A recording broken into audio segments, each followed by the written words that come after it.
These are our quarterback sleepers for fantasy football. Tom, get us started. When it comes to quarterbacks, rushing is king. We all know that. You need to have a rushing quarterback, unless you have a guy that's going to just throw for millions of yards. But those don't come too often. All right, so you need a rushing quarterback. I have a guy here who is a dominant rusher, and he's going for super cheap in drafts. Justin Fields of the New York Jets will run the hell out of the football. His problem, he's not very good at throwing the football, which typically is not something you want in your quarterback. But for fantasy, that doesn't matter. He's going to run a bunch. And as far as his passing, he gets his best buddy back, Garrett Wilson. He loves to throw that guy the ball, and he's a really, really good receiver, so he'll help him out there. But as far as the running, he was on pace for 105 attempts last season, and in the past, I believe, 2 seasons, he crushed 100 rushing attempts. Through week 6 of last year, Justin Fields was the quarterback 6. This new offense is going to be constructed around him for him to succeed, so you should have confidence in that. He's the quarterback 18 right now on Sleeper, with guys like Stroud, Jordan Love, Jared Goff above him. I'm all in on Justin Fields. He's a discount guy, and the drawback, the flaw of Justin Fields is it's possible he gets benched throughout the season, but I don't see it happening. I don't see Tyrod Taylor taking this guy's job. Justin Fields may not be the best NFL quarterback, but he was winning games with the Steelers last year. A lot of people thought he got unfairly benched. So buy Justin Fields. He will win you your leagues. Yeah. I mean, I don't even know if he was going to get benched. I think he was brought here to be given the job. I think at this point with a new coaching staff, they're just going to let it rock the first year. They gave him a 2-year deal, guaranteed $30-something million. They're going to let it rock. I think this year's a safe bet with Justin Fields being, at the very minimum, I think a top 15 quarterback. So him to be ranked after that is pretty silly, I think. Yeah. He had just as many rushing touchdowns as he did passing touchdowns before he got benched last year. Yeah. Which is valuable in fantasy. Obviously, the rushing are worth a lot more than passing. Yep. Fields has always been a great fantasy quarterback. We've always all agreed, I feel like, that he hasn't been the greatest NFL quarterback, but in fantasy, I mean, he's been dominant since day one. All he does is run. I mean, this is a guy that if he plays the full season, he's probably guaranteed to get, 600 or 700 rushing yards at the least. He's cracked 1,000 before. Exactly. Like bare minimum, we're talking 600 or 700. It's a whole lot of extra points, and that's super helpful in fantasy football. That the rushing is king, as you said. Rushing quarterbacks just absolutely dominate. They break the game. Might they be the best at football? No. But they'll be great for your fantasy. They put up a lot of points. Yep. Definitely. Yeah. And I mean, I know it's the Jets and everyone looks at them as a dumpster fire, but you got to keep in mind Justin Fields, the first few years of his career was in Chicago, where it was probably even more of a dumpster fire. And the Jets have done a lot of great things over these past 2 years to kind of solidify their offensive line. They have a true alpha number 1 in Garrett Wilson, and we saw what a true alpha number 1 did for Justin Fields the last time he started a full season in Chicago. And then also, there's no real threat for the first time in Justin Fields' career of getting benched. Because who even is the Jets? Tyrod Taylor. Yep. But Tyrod's not coming out gonna taking happen. the job from him. So He's there to be backup. Right. So Justin Fields, the leash is the entire season, unless anything could happen. Right. So if it's the worst quarterback play ever, he will get benched. But there's really, the longest leash he'll probably have for his entire career. The rushing floor, like you mentioned, is there. He has a true alpha number 1, but also he doesn't have a plethora of talent aside from that, which will maybe lend to him scrambling a little bit more because these guys can't get open. You're, relying on Malachi Corley and Josh Reynolds to get open. So it may lead to even more scrambling attempts. We might see Justin Fields. I mean, in his 2022 campaign where he was the quarterback 7, he had 160 rushing attempts. Could see him clearing that. It's definitely in the cards. I think he'll finish somewhere between 150 to 170 rushing attempts, which, like you guys said, is just so valuable from the quarterback position in fantasy football. And then the price you're getting him at, you're not getting guys who have this type of ceiling in that range. So right. And he's going so late that you can pair him with one of those like pocket passers that aren't going to go so high. And if those guys have a matchup you favor more, you throw them in. You can draft a second quarterback if you feel like it, but I really don't think you need to. Who's the Jets OC? Tanner Engstrand. He was the passing game coordinator for the Lions. Okay. So he comes from the Ben Johnson tree system. I'm curious to see if he like adds. Obviously, he should and he will have to some wrinkles, obviously, to that type of offense. I mean, Fields is very different from Goff in that regard. But I think that makes it more exciting for a first-time offensive coordinator. I think he's going to just have a field day with what he could do with Fields no day. pun Field intended. Have a field day with what he could do with Justin Fields and Breece Hall and their new tight end Mason Taylor. Like, I think the offense has a chance to be dynamic. I like your O-line a lot. I think that's going to be Got a young O-line. the strength of the strength. Yeah, I was gonna say that's like Probably the best unit on the team. That's the best thing going in his favor too. It's by far the best like unit as an O-line that he's played behind in his career. You know, the thing is, it's the Jets. Yes. Which, definitely scares a lot of people away. But yeah, I mean, if you look at it outside of that lens and just look at the situation as a whole, it's the best situation he's played in his career. For sure. Isn't really saying too much, but it is. We've won the last 2 off seasons. We have like 12 total wins to show for it. You would say it's a better situation than Pittsburgh? I think their O-line is better. I think their rushing attack has potential to be better with Breece Hall. The Steelers kind of, the Steelers kind of had that ground and pound thing going with Artie Smith, but like Breece Hall as a talent is more talented than a Najee Harris, Jalen Warren backfield. So Braylon Allen, you know what I mean? Like they have a chance to definitely be a more dynamic offense than I think people are giving credit for, and that his draft position is giving him credit for. I'd agree, yeah. Mm-hmm. Yeah, I mean, he's probably the best value in fantasy right now in terms of the quarterback position. He's probably this won't keep the No quarterback shot, 18. That'll totally. You said he was what on underdog? It's going as the quarterback 10 on. Yeah, that's more. Yeah, that's more like probably where he's going to end up floating up to. And I mean, even then, he's still, go check out our rankings and where we have Justin Fields ranked, but that's still probably a steal in my eyes too. So, well, he has the upside of being a top 5 guy. That's the thing with Justin Fields, and it's I think back last year, obviously, with hindsight, Jaden Daniels is a much better player than a Justin Fields, but Jaden Daniels was going as the quarterback 10 last year. And it's late in the draft. That's, past around 10-ish, somewhere around there where it's like you drafted a great team already if you didn't, take one, 1Z position early on. So you have the flexibility to take a gamble on a guy like Fields. Just like last year, the teams that drafted Jaden Daniels kind of constructed teams in a way where they had the ability to take a gamble on a guy like Jaden Daniels because, hindsight, we all know Jaden Daniels is a god, but at that time, like there was many question marks around Jaden Daniels. It was not a risky pick given where he was going in the draft, but there was risk, involved in the pick. The same way there's going to be with Justin Fields, but the upside is limitless. I don't even know if there is risk tied to Justin Fields at this point. He's guaranteed the full season. It's really just health. Yeah. I really do think it's almost automatic. Does he have like an injury history? It's not anything serious, but he's been banged up a couple times in his career. It's just, that's the nature of being a rushing quarterback too. So something else that's in his favor too that we haven't mentioned yet is last year he didn't turn the ball over in his stint with the Steelers. He had I thought I had it here. He had his highest career high completion percentage, but it was his career low average depth of target. But he was doing what he had to do, which helps. You don't want to lose points, right? So. You don't lose points, and you give yourself opportunity to gain more points. So theoretically, still a good defense. It didn't look great, but they were 4-2. Like I mean, 5 rushing touchdowns, 5 passing. Like I don't think he was playing bad. Yeah, I think we were having conversations then that he shouldn't have been benched for Russell Wilson. Like, granted, probably the right decision anyway. Russell Wilson is, I think, a little bit better. But I think he still has a ton left to prove. All right. My actual proper quarterback sleeper this year is going to be Kyler Murray. Every year, I feel like Kyler is primarily undervalued in fantasy football. His floor when he's played full seasons is quarterback 10.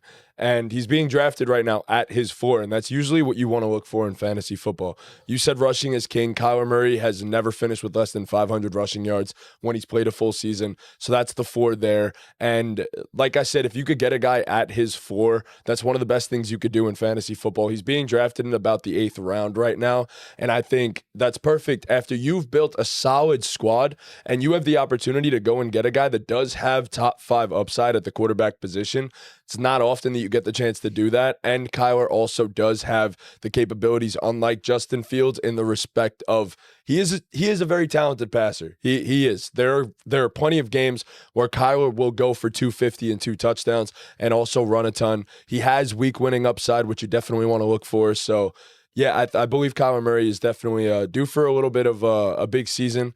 And top 10-4 is there's not much better than that with a top 5 ceiling. So, yeah, I'm all in on Kyler Murray this season. And, yes, I know their offense coordinator isn't always the best. But, as I said, QB10 is his floor. So, he's ready for a big year. Yeah, I mean, if I go by my rankings, Kyler probably would be – it would probably math out that he's my sleeper. So, I completely agree with you. I traded for him in Dynasty. He's – like you said, he had a bad year last year and still finished quarterback 10. Yep. So, there's so much room for improvement. A second year of Marvin Harrison too. There you go. A great offensive line. The offense was very solid. Young offensive line. Yep, young offensive line. Trey McBride's getting better and better. That defense still isn't good, so he's still gonna have to put up numbers. So I'm all in on Kyler Murray. I agree with you. Yeah, good. I was just gonna say my issue with Kyler Murray isn't Kyler Murray. It's the team, and I don't know if I want to bet on the Cardinals supporting Kyler Murray. Completely agree. I think everything that was in place here last year is still in place this year, and he was only the QB10, which is still good, but you're not getting a value there. You're getting him at the QB10, which he was last year. And if anything, if the Cardinals made any improvements to their roster, it's the O-line that, they added a few pieces, plus they have a really young O-line that, you expect those guys to get better. Does that just lend to them relying more on James Conner, who had the best year of his career, in turn taking away from Kyler a little? I Trey Benson. don't think so, because they still ran the football so much last year already. Like, I don't think there is even more volume to be found. I think they are going to pass it more, truth be told. I think they're going to utilize Marvin Harrison in a different way. And yes, I get it, like the whole Drew Petzing thing, I understand, and we could talk about how they used Marv a certain way last year. I feel like these guys are in the NFL for a reason. I'd have to think that as an offensive coordinator, I really do expect them to say, there are other strengths to Marvin Harrison's game. We are going to utilize him as such.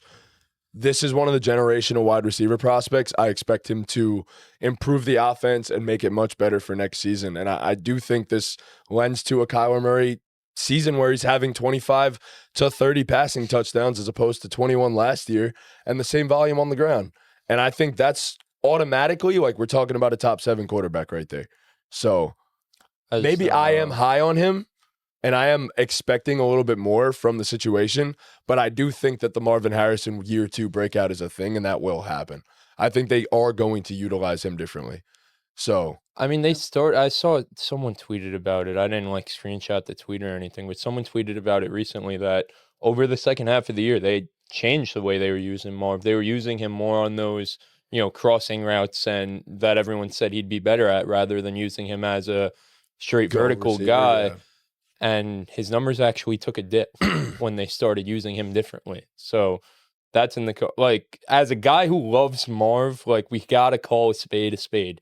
He just wasn't as good as advertised last year. He just wasn't. For sure. The situation didn't help him either. Him and Kyler were just not on the same page.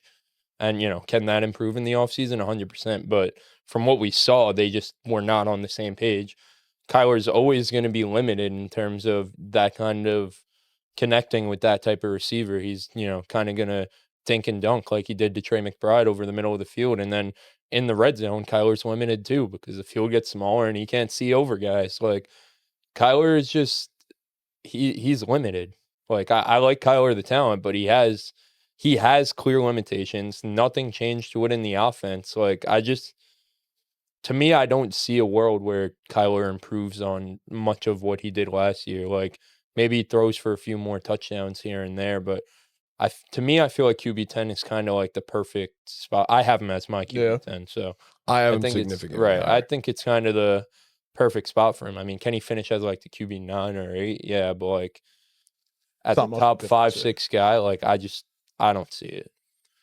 I think it's there, and I think anything with Marv, and I'm not an offensive coordinator, But anything with Marv, I feel like I said it in one of my tweets.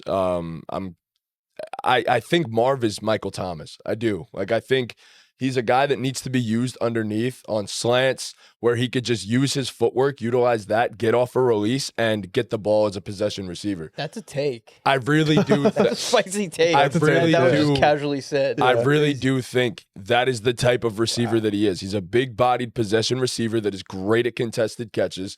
That's how they need to utilize him. Is he great at contested catches? Because he wasn't as a rookie. But when I say contested catches, I don't mean like throw a 50-50 deep jump ball. I mean like throw the ball with a guy on your back on a slant and catch No, it. I agree. But he just wasn't.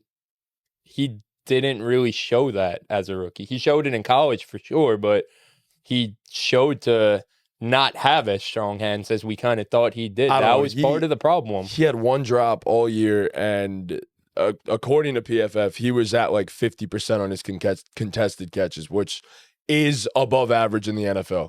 So I really do think, I think that's how they're going to have to utilize him. And I think you could use Trey McBride a little more as a field stretching tight end across the seam. I think that's, again, I'm not an OC, but that's how I would start to run the offense a little bit more. I do think Marv is that kind of receiver. That's what I think. So that's why I do think this offense can reach another level. I do believe that. So, yeah, I mean, like I said, the floor is 500 and a few rushing touchdowns on that side of the ball, and I think 4,025 touchdowns is in the cards. I do. So. Yeah, I mean. I'm believing too much. Yeah, I'm really believing too much in Marv. Bro. Yeah, I just think there's just so much that has to change and go right for him to get to that ceiling. Like, does Kyler the talent have that ceiling? Obviously, we've seen him be QB3 before. Like, obviously, he has that type of talent and that type of game-breaking upside with his rushing ability in a way, but he wasn't that consistent last year. Marv wasn't that good last year, and Drew Petzing was like a dinosaur, basically. Yeah. Just running like a 2010s offense. And it's just like, sure, he can change that going into year 2 with this group, but also he had a whole season to change that last year, and he didn't. Marv had zero designed plays. Yeah. Like, literally zero. Yeah. No, I say it agree. all the time. Like, you got to get the ball in your best player's hand. Right. And they literally did it 0 times. Yeah. Like a design play, like let's get Marvin a rhythm. Let's throw him a little bubble screen. Let's throw him a little slant, whatever it was. Like they just did not do that at all. So it's just hard for me to say like, oh yeah, they didn't do that at all last year, but they're going to completely revamp this offense next year with the same exact personnel. My QB sleeper is going to be Drake Maye. So Drake Maye is going on 17 on sleeper. I don't even know if you guys want to hear where I have him. I think you'd probably either laugh or be disgusted. I have Drake Maye as the QB 8, and let me tell you why. So Drake Maye last season had about 400 rushing yards and showed flashes of being an elite rushing quarterback. Let's see how many games he played. The podcast. Back at it again. He missed the first quarter of the season, and he still put up 400 rushing yards. You have a new offensive system in Vrabel coming in, a league-wide renowned great offensive coach. You got Stephon Diggs. They drafted an offensive lineman, clearly wanting to hone in on building around Drake Maye. They drafted Travion Henderson. This offense is going to be leaps and bounds what it was last year. It's going to be a different thing. It's not the same team as we saw last year. And I think Drake Maye is going to benefit the most in fantasy from that happening. Just the sheer rushing upside alone, I think catapults him up a solid 5-6 spots from what everybody else thinks he's going to do this season. I mean, I'm with you. I had Drake Maye higher than ADP, but I don't have him at 8. I think 8 is pushing it, and that is a jump. I did my rankings. I put him at 13, and I said, wow, I have Drake Maye pretty high. And then I looked over. I said, no, I don't. Yeah. Not high enough. Yeah. It's the rushing upside's legit. I will say that. For There's legit potential there for him to be. I saw a lot of people on Twitter talking about how the one year the Patriots had Cam Newton for a few healthy games, McDaniels was drawing up really cool design runs for Cam Newton. So expect some of the same with Drake Maye. I like the McDaniel hire a lot. I think McDaniel in the offense coordinator role is one of the best in the league. Every time he gets the opportunity to be in that situation. As a head coach, forget it. That's a whole nother story. He's a horrible head coach. Yeah. But as an OC, he's great. And I think it's going to benefit Drake Maye a lot for sure. I think there is top 10 upside, but I think it's upside for a reason. I don't think he's like you having him at 8 is essentially saying that he is a top 10 lock. And I do not agree with that at all. I mean, what do you think his floor is? Yeah. Like in your personal opinion, like how I think if he plays all 17, what do you think the lowest? I think his floor is what his ADP is right now. Okay. I think that's the lowest he could be. I think agree. it's really only better than what that is. I think maybe Sleeper hasn't caught up with what's been going on with the Patriots, but the Patriots offense is legit now. It's legit.